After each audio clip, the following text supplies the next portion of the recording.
Allez, ça y est, je commence les vidéos test produit pour du roller, mais là on est sur un produit qui peut être sur du roller ou du vélo. Ce sont des lunettes de la marque Armos qui sont vendues par le site Sylla ou tout simplement la boutique Sylla. Donc vous pouvez les retrouver dans leur magasin. Merci à eux pour m'avoir fait don de ce produit et sachez que je peux en parler tout simplement en toute honnêteté. Ils vont découvrir la vidéo en même temps que vous, je tenais à le préciser parce que au moins vous savez que je ne suis pas non plus influencé pour parler de ce produit. Je vous donnerai mes points positifs et mes points négatifs sur ce produit. C'est parti. Au niveau du modèle, ce sont des Armos Elius. Des lunettes que l'on retrouve à 80 € prix conseillé. En ce moment avec les soldes, du moins au moment où je tourne la vidéo, on les retrouve à 64 €, un petit peu moins. Et je vais pouvoir les comparer à des Oakley Sutro qui sont à un prix conseillé de 170 €, mais qu'on retrouve en solde entre 110 et 120 €. À voir si vraiment on a une grosse différence entre ces deux montures là ou pas. Allez, c'est parti, on va déballer le produit parce que mine de rien, le packaging est plutôt intéressant. Donc dans la boîte, on va retrouver tout simplement une coque rigide pour pouvoir transporter ces lunettes, avec évidemment le petit logo Armos juste au-dessus. Après voilà, c'est plutôt sobre. On a également une petite accroche ici pour la mettre en mode bandoulière. On va venir l'ouvrir et on va tout simplement découvrir une petite notice. Alors on aura la notice pour pouvoir changer tout simplement les verres. Ça c'est plutôt pas mal parce qu'il y a pas mal de petites pièces à démonter. J'en parlerai un petit peu plus tard. Et on a également voilà, des infos sur les différents verres, à savoir qu'est-ce qui protège ou non du soleil et à quelle intensité pour savoir à quel moment il faut utiliser telle ou telle monture, du moins tel ou tel verre. Ok, donc ça c'est plutôt pas mal. Donc on va retrouver évidemment les lunettes juste ici. Donc là c'est la version avec les montures blanches, avec aussi un petit, le petit bout noir. On va les mettre de côté. On va retrouver également ici, hop, eh bien un étui, mais cette fois-ci souple pour pouvoir transporter les lunettes. Et enfin une petite, comment on dit déjà, une petite lingette pour pouvoir nettoyer les lunettes. Donc ok, et on retrouve également trois verres différents, donc un verre jaune, un verre noir et un verre transparent. Celles qui sont montées ici, ce sont les lunettes solaires mais iridium. Ici, on aura des verres noirs. Donc, sachez que les deux servent à protéger du soleil. C'est juste qu'ici, on a une lunette noire si jamais vous voulez quelque chose de plus sobre. Et ici, en iridium, si vous voulez quelque chose de un petit peu plus coloré. Sur les deux verres solaires, nous sommes sur une protection UV 400. On aura un verre jaunâtre qu'il faudra mettre lorsque le temps sera sombre ou nuageux. Et enfin, des verres transparents que l'on pourra mettre en indoor ou vraiment quand il fait très nuit et que vous voulez y voir vraiment plus clair. Donc un packaging qui est vraiment très complet, beaucoup plus par exemple que la Oakley Sutro où on retrouvera la coque rigide, on retrouvera un étui souple, également une lingette et enfin la paire de lunettes mais seulement avec un verre. Ici on en a 3 supplémentaires, ce qui est plutôt pas mal, ça évite de repasser à la caisse pour avoir d'autres verres. Ici j'ai dû racheter des verres transparents évidemment pour la nuit. Donc déjà un bon petit point au niveau du packaging qui est vraiment très fourni pour le prix. Ça, c'est vraiment bien. Maintenant, ce qu'on va faire, c'est qu'on va voir tout simplement la lunette en soi. Je vais garder un verre pour vous montrer comment on change tout simplement les verres, voir si oui ou non c'est simple ou pas. On va mettre ça de côté et on va passer sur la lunette. Donc la lunette qui est une forme qui est assez volumineux, qui est, j'ai envie de dire, un peu dans la mode en ce moment où on a vraiment des grosses paires de lunettes, surtout pour les cyclistes qui demandent des paires de lunettes assez volumineuses. Alors, soi-disant pour éviter que les autres adversaires voient les expressions faciales pour voir si on est fatigué ou pas, mais bref, ça, j'ai envie de dire, bon, c'est ce qu'ils disent, mais c'est en tout cas à la mode. Moi, je trouve ça pas mal parce que ça permet de bien cacher tout le champ de vision, parce que quand je prends des lunettes, moi, j'aime pas voir les bords des lunettes, je trouve ça un peu chiant. On est sur, ici, du plastique, du polycarbonate, que ça soit pour la monture ou les verres. Ici, on a un bord souple qui va permettre d'ajuster au mieux par rapport à la forme de la tête. Donc, on peut plus ou moins resserrer suivant ce que vous préférez ou non. Pareil, au niveau du nez, on va pouvoir serrer plus ou moins fort par rapport à la morphologie de votre nez également. Et enfin, on verra qu'on aura des petits trous au niveau des montures ou des verres pour éviter un maximum la buée. Alors, je vous mets en comparaison les Sutro de chez Oakley que j'ai là. Donc, on peut voir qu'on a une forme légèrement différente, peut-être un petit peu plus volumineuse ici. Déjà, plusieurs points à noter. Au niveau de la monture, donc entre les deux, on a, je pense, une meilleure qualité de monture ici. Au niveau du plastique, ça fait un petit peu plus premium que sur celle-ci. Mais par contre, ici, on peut pas régler tout simplement le serrage. Hein. Ici, vous voyez, c'est du plastique aussi. Donc là, on ne peut pas régler. Et pareil, au niveau du nez, là, on ne pourra pas régler. Donc ça, c'est dommage également. Là, vaut mieux que ça soit bon au niveau de la morphologie. Sinon, ça risque d'être compliqué. Moi, heureusement, ça va bien. Même si j'avoue, un petit peu moins serré, ça aurait été un petit peu mieux. C'est notamment les deux différences que j'ai notées pour l'instant. À savoir que lorsqu'on les porte, au niveau de la forme du verre. Ici, on est sur quelque chose d'un petit peu plus haut. Ce qui fait que lorsque je regarde de face, je vois le bord en dessous, mais pas en haut. Contrairement au Oakley où là, je vois pas le bord en bas et je le vois quasiment pas, voire pas du tout en haut. Au début, je me suis dit, ah ça c'est un petit peu dommage, c'est un petit peu chiant. Mais après une petite réflexion, lorsqu'on fait du vélo ou du roller, eh bien, on baisse légèrement la tête, ce qui fait qu'on lève le regard. Donc, en faisant ceci, eh bien, tout simplement, je ne vois plus le bas et je ne vois pas non plus le haut. Alors que sur les Sutro de chez Oakley, lorsque je baisse la tête, là par contre, je vois une grosse ouverture au niveau de la monture et en bas, certes, je ne vois toujours rien, mais bon, là, je vois une grosse ouverture. Ce qui fait qu'au final, c'est un petit peu plus malin d'avoir des lunettes un petit peu plus relevées ici. Lorsqu'on va faire du vélo ou du roller, eh bien, là, on ne verra pas le bord. Ça, c'est bien mieux. Au niveau du confort, alors pour moi, on est sur du kiff-kiff. J'avoue que j'ai pas de préférence que ça soit pour l'un ou pour l'autre. Lorsque je mets les deux, là, ça me convient parfaitement. Pareil, même si, comme je l'ai dit, hein, j'aurais voulu un tout petit peu plus écarté, ça reste que ça me va parfaitement. Et pour le coup, que ça soit l'un ou l'autre, lorsque je les mets, je n'ai pas de préférence en particulier. Donc, au niveau du confort, c'est un très bon point également pour moi. C'est bien qu'on puisse régler là par exemple ici parce que je commençais à me dire ah c'est un petit peu trop serré et comme je peux écarter, eh bien voilà, je me sens moins pressé. Donc ça, vraiment un bon point. Pareil, le fait qu'on puisse régler là, c'est pas mal parce que j'ai pu desserrer un peu pour tout simplement voilà, descendre un tout petit peu plus les lunettes et là, nickel. Alors la chose qu'on va voir également, c'est le changement de verre. Chez Sutro, c'est extrêmement simple. En fait, on a juste à tirer ici un petit peu, hop, et voilà, ça se déboîte tout simplement. Et ensuite, on n'a plus qu'à remettre. Donc, on vient ici reclisser par le haut, hop, et on rappuie tout simplement sur les extrémités. Tac, tac, tac, et voilà, il n'y a plus qu'à bien clipser. Une fois que c'est bien clipsé, un petit coup de lingette et c'est bon. Ici, on a en fait plusieurs parties, vous voyez, qui ne sont pas jointes, ce qui fait qu'on a tout simplement 1, 2, 3, 4, 5 pièces à enlever pour pouvoir changer le verre. On va commencer par enlever le bas, donc d'après ce que je vois, il y a juste à tirer, ça se déboîte tranquillement. Ok, ça se déboîte sans trop de problème. On va faire pareil de l'autre côté, tant qu'à faire, voilà. Donc on vient commencer par l'extrémité et ça s'enlève plutôt facilement. Donc ici, au niveau du verre, on va venir pincer, hop, et voilà, ça s'enlève tout seul. Pour le haut, pareil, je pense qu'on va commencer sur l'extrémité. Alors non, ah oui, ok, il faut appuyer, donc il faut d'abord enlever les deux côtés ici. Donc on appuie sur le bouton, ça s'enlève très facilement et ça nous permet de libérer celle-ci. Mais alors, effectivement, le verre, il y a un bout de plastique qui passe au-dessus là. Alors, pour enlever celui-là, oh, j'ai un petit peu peur. Je sais pas si je casse ou pas le truc. Il n'est pas facile à enlever celui-là. Alors, il faut le faire une fois, le temps d'avoir le coup de main. Ouais, il faut mieux commencer par l'extrémité. En fait, c'est assez mou, donc il n'y a pas trop de risque de casse, je pense. Donc ok, je l'ai enlevé. Par exemple, je veux mettre les jaunes et on va donc essayer de le remonter. Donc l'idéal, c'est de commencer par la partie supérieure, commencer et finir par la partie supérieure. Donc c'est parti. Donc je vais commencer par le milieu et on va aller vers les extrémités. Et là, hop, okay, il y a juste à appuyer. On va remettre les côtés. Donc sur les côtés, on commence par là où il y a le petit encoche là et on vient hop, reglisser par le haut et ensuite on vient appuyer.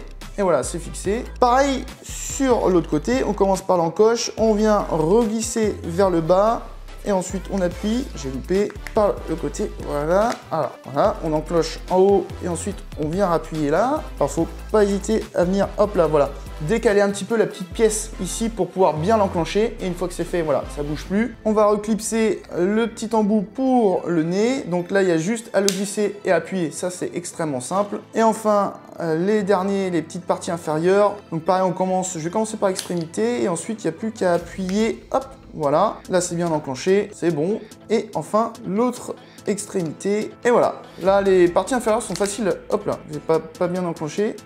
Hop là, là c'était pas bien enclenché non plus. Là, c'est bon. Tout est bien enclenché. Et voilà, le verre est changé. Bon, maintenant, il n'y a plus qu'à mettre un coup de lingette parce que j'ai mis les doigts partout sur le verre qui sont bien gras d'ailleurs. Mais voilà, donc changement fait. Alors, plusieurs choses à noter. Vous voyez, c'est beaucoup plus fastidieux, mais il y a du pour et du contre. Donc, évidemment, le contre, c'est que c'est beaucoup plus long à changer que des sous-trous, par exemple, c'est beaucoup plus fastidieux. On est là à tâtonner pour se dire est-ce que c'est bien enclenché ou pas, est-ce qu'on risque pas de casser quand on vient forcer. Donc voilà, c'est un petit peu dommage, j'ai envie de dire. Ce qui aurait été bien, par exemple, c'était d'avoir des verres avec tout simplement les parties supérieures, inférieures déjà mis. Bon, ou peut-être ne pas en avoir du tout. Donc ça, c'est à voir, mais voilà. Ça fait beaucoup de parties à enlever. C'est un petit peu fastidieux. Bon, faut prendre le coup de main. Une fois qu'il est pris, c'est bon. Tiens, c'est mal enclenché là d'ailleurs. Vous voyez, voilà, hein, ça c'était mal enclenché, j'avais pas vu. Mais voilà, faut bien faire attention lorsqu'on change le verre. Alors que là, on est sur quelque chose de beaucoup plus simple, de beaucoup plus rapide. On a moins d'hésitation, on a moins peur, donc voilà, c'est un petit point positif pour lui. Par contre, là où il y a du pour, c'est tout simplement qu'ici, une fois que c'est enclenché, là je pourrais manipuler autant que je veux la lunette, et bien appuyer dessus ou pas, je sais que ça va pas s'enlever, ça va pas, la lunette va pas sauter, et ça c'est vraiment bien, du moins le verre ne va pas sauter, donc ça c'est un bon point, parce que ça sous trop. Pour peu qu'on appuie un petit peu au mauvais endroit et qu'on a légèrement mal enclenché, ce qui peut arriver, ou tout simplement qu'on mette trop de pression sur les lunettes, eh bien le verre peut sauter. Ça m'est déjà arrivé plusieurs fois que le verre saute du cadre, donc je suis obligé de reclipser pour pas grand chose en plus. Là c'est à manipuler avec un petit peu plus de précaution pour éviter que le verre saute. Il y a du pour et du contre, même si j'avoue avoir une préférence pour ce système-là qui est beaucoup plus rapide, beaucoup plus simple et on a un petit peu moins peur de casser la monture ou le verre. Évidemment, ce sera au goût et aux couleurs de chacun, mais j'avoue que s'il faut changer rapidement le verre parce que le temps a changé subitement, voilà, vous avez intérêt de bien prévoir le verre avant de partir parce que pour changer, ça va être un petit peu long. D'ailleurs, c'est ce que je vais faire, je vais le rechanger et je vais remettre cette couleur-là. Ok, c'est parti. Donc, je vais déclipser là directement sur les côtés. Je vais déclipser ça. Là, j'essaie d'aller au plus vite. Hein. Donc là, on va venir, hop, je tire sur l'extrémité. Ici aussi, hop, voilà. Là, pareil, je vais commencer par l'extrémité. Alors là, il faut jouer un peu. Voilà, hop, j'ai essayé de si vous avez des ongles, hein, c'est mieux.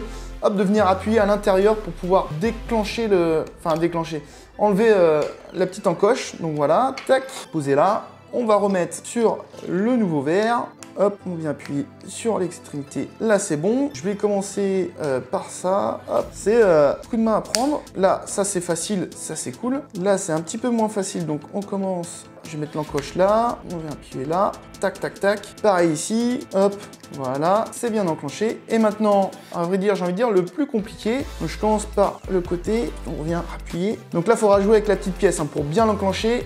Mais une fois que c'est enclenché, c'est bon. Et là, pareil. Toujours commencer par la partie grise, on revient slider vers le haut et ensuite on rajoute ici. Et voilà, là c'est bien enclenché. Hop, je peux partir faire mon sport. Vous voyez, hein, j'ai essayé d'y aller assez rapidement, mais bon, ça reste un petit peu fastidieux. Une fois qu'on a le coup de main, ce sera un petit peu mieux, mais voilà.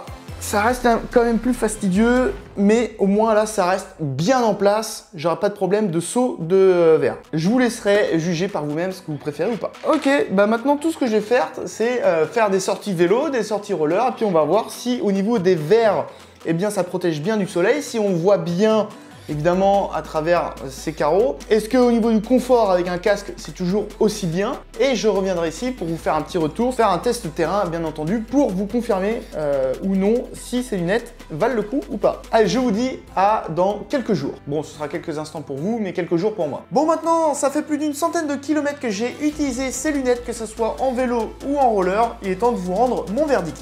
Alors je vais y aller point par point et je vais commencer d'ailleurs par les points qui sont négatifs. Alors négatifs plus ou moins, j'en ai pas beaucoup en soi. L'un des premiers points qui me chagrine un petit peu, après bon, faut relativiser avec le prix, c'est au niveau du plastique utilisé pour la monture, qui n'est pas non plus d'excellente qualité. Si on compare à des Oakley Sutro, eh bien on voit que le plastique est un petit peu moins de bonne qualité. C'est un petit peu moins bien fini au niveau de l'assemblage. On voit des petits bouts de plastique parfois qui se baladent. Donc ça, c'est un petit peu dommage. Franchement, ce serait pas mal, je pense, d'augmenter un petit peu le prix pour avoir une meilleure qualité au niveau de la fabrication, au niveau de l'assemblage, au niveau de la finition. Après, je n'ai pas d'autres paires de lunettes au même prix pour pouvoir comparer. Ça, c'est dommage. Mais voilà, c'est un petit point que je voulais souligner. Un autre point négatif, alors là, pareil, c'est plus ou moins négatif. Ça dépend un peu de la prise en main que vous avez de ces lunettes. Mais les premières fois pour changer de verre, j'ai dû les changer 2 fois. Le système est un petit peu chiant. À vrai dire, le fait de devoir enlever 5 parties différentes pour changer les verres, c'est un petit peu plus lourd que sur des Oakley Sutro. Il y a juste à faire sauter le verre, on change, c'est hyper rapide. Là, il faut déboîter chaque pièce pour pouvoir enlever le carreau et le changer, réemboîter toutes les pièces. Et ça peut aller plus ou moins vite suivant la prise en main que vous avez et du moins l'habitude que vous avez pour remettre les pièces. Et surtout bien vérifier que tout soit bien assemblé et bien tout mis au niveau des encoches. Donc si jamais vous changez beaucoup de fois vos carreaux, ça risque d'être un petit peu chiant à la longue. Après, pour pallier à ça, il y a pour une dizaine d'euros en plus, il me semble, des carreaux qui s'adaptent automatiquement à la luminosité. Donc ça pourrait être une option très intéressante pour cette paire de lunettes. Après, il y a 3 pièces qui ne servent à rien en soi, à part juste faire de la déco. Hein. Pour moi, c'est cette impression que ça me donne. Donc à la limite, vous pouvez enlever 3 pièces pour n'avoir que 3 pièces au total à changer. Bon. Du coup c'est pas 5 mais 6. Alors après ça donne un style un petit peu particulier je pense au niveau de la monture. Donc à voir, j'ai même pas regardé. Oh quoique ça va, quoique en vrai ça va. Bon on a juste des trous dans les carreaux, ça c'est un petit peu dommage. Mais voilà c'est quelque chose que je voulais mentionner également. Donc là ce sera à vous de voir. Mais c'est une petite chose à prendre en compte si jamais vous changez souvent vos carreaux. Puis en plus à chaque fois quand je les remonte ça m'arrive souvent de me tromper. Enfin, c'est tout ce que j'avais à mentionner au niveau des points négatifs. Maintenant on va passer aux points positifs. Et l'une d'entre elles, eh bien c'est la légèreté des lunettes qui sont vraiment très légères, ça pèse quasiment rien et du coup c'est très agréable à porter. Pareil au niveau du confort, elles sont excellentes. Le fait de pouvoir régler au niveau du nez ici et au niveau des branches, ça c'est plutôt pas mal. Alors petite chose à savoir, au début quand je les mettais, lorsque je penchais la tête vers le bas, eh bien les lunettes tombaient légèrement. C'était un petit peu chiant et en fait c'est un réglage à faire au niveau des languettes derrière. Hein. Il suffit de bien serrer au niveau de la tête et lorsqu'on penche, eh bien ça ne tombe plus. Donc chose à savoir, si jamais ça tombe un petit peu, eh bien il y a un réglage à faire au niveau des branches et ensuite tout va pour le mieux. Pareil, hein, au niveau du champ de vision, ça recouvre plutôt bien le champ de vision. Même si, lorsque je vous l'ai dit en préambule, et ça s'est confirmé lors de mes tests, hein, lorsqu'on regarde droit vers l'avant, eh bien, au niveau des contours, on voit juste un petit peu celle du bas, c'est très léger. Par contre, si on regarde vers le bas, on voit clairement de l'air, hein, on voit qu'il y a une limite au niveau du cadre et qu'on la dépasse légèrement. Par contre, lorsqu'on regarde vers le haut, eh bien, on commence à voir légèrement le cadre, mais c'est tout. Ce qui fait que lorsqu'on est à vélo, donc penché avec le regard vers le haut ou en roller, où c'est exactement la même situation, et bien vers le haut, on ne voit plus rien. Ce qui fait que lorsque j'ai fait mes entraînements à vélo en roller, en fait, lorsqu'on n'y pense plus, eh bien on ne voit quasiment jamais le cadre. Et ça, c'est une bonne chose comparé à mes Oakley Sutro où lorsque j'avais le regard vers le haut, eh bien je voyais le bord, largement le bord du cadre et un petit peu en dehors du cadre. Et ça, c'était un petit peu gênant. Là, sur cette paire de lunettes là, on n'a pas cette situation là. Au niveau du verre, c'est des verres de très bonne qualité également. On voit très bien à travers ces verres. Alors c'est un petit peu en deçà des Oakley Sutro, mais de pas grand chose. Et c'est comme mes Oakley Sutro. Lorsque on s'habitue à la vision que l'on a à travers les verres, eh bien ça se passe tout seul. C'est comme si c'était naturel et ça c'est une bonne chose en soi. Et j'ai envie de dire le meilleur point positif, c'est que lorsqu'on met les lunettes, oups, j'ai failli me la mettre dans l'œil. Lorsqu'on met les lunettes et qu'on part à l'entraînement ou lorsqu'on fait sa course, eh bien à un bout d'un moment, on n'y pense plus. Et ça c'est vraiment une bonne chose, le fait de ne pas y penser, de ne pas avoir à retoucher aux lunettes une fois que c'est bien réglé. Ça c'est une bonne chose. C'est vraiment ce que je recherche dans une paire de lunettes, c'est une fois qu'elles sont mises et que je pars à l'entraînement ou à une course, c'est que je n'ai plus à y penser et que je ne les sente même plus. Et cette paire de lunettes remplit entièrement ce point. L'un des points positifs à prendre en compte également, c'est le packaging et ce qui est fourni dedans. On a la paire de lunettes, on a 3 carreaux en plus lorsqu'on choisit cette paire de lunettes, avec un étui rigide, un étui souple et par contre, il n'y a pas de lingette. Ça, c'est une lingette que j'ai rien dit, on a une lingette. J'ai complètement oublié. Et on a une lingette pour nettoyer les carreaux. J'ai failli faire une boulette. Mais voilà, on a un packaging vraiment très fourni et ça, c'est vraiment bien. Par exemple, sur les Oakley Sutro, on a seulement la paire de lunettes, une coque rigide et une protection souple, il me semble également, et pas plus. Si on veut d'autres carreaux, il faut se les acheter. Alors, il y a un point que je pourrais pas vous mentionner tout de suite, va falloir beaucoup plus de mois de recul, c'est au niveau de la durabilité, notamment lorsqu'on change les carreaux au niveau des encoches pour les 3 petites pièces qui sont juste ici, qui sont pas essentielles en soi à la paire de lunettes, à savoir est-ce que ça tient dans le temps ou non. Ça, je vous ferai une vidéo d'ici quelques mois pour vous faire un retour lorsqu'elles auront plus de vécu. Pareil au niveau des carreaux, est-ce que ça tient bien dans le temps ou pas? Et par contre, ce que je peux vous dire, c'est qu'au niveau de la couleur blanche, eh bien après c'est à nettoyer, hein. Si je les nettoie, ça devrait être bon, mais on voit déjà du sale qui s'accumule au niveau des branches où je mets les doigts. Ça commence un petit peu à perdre son blanc. Donc attention, si vous le prenez dans la couleur blanche, ça peut peut-être se salir très rapidement, à voir si ça se nettoie bien. Je vous dirai ça dans les commentaires. Mais voilà, ça c'est un point à faire attention seulement si vous prenez une monture blanche. Et bien voilà, je crois que j'ai à peu près tout dit sur cette paire de lunettes. J'espère que cette vidéo vous aura plu. N'hésitez pas à me dire dans les commentaires si jamais vous avez des questions ou quoi que ce soit, si jamais j'ai oublié certains points au niveau des lunettes. N'hésitez pas à vous abonner à la chaîne si jamais vous êtes au courant des prochaines vidéos qui vont sortir sur la chaîne. Et moi je vous dis à dans une prochaine vidéo, je ne sais pas laquelle. J'ai faim, je vais aller manger, tiens. Pourquoi j'ai toujours faim comme ça moi?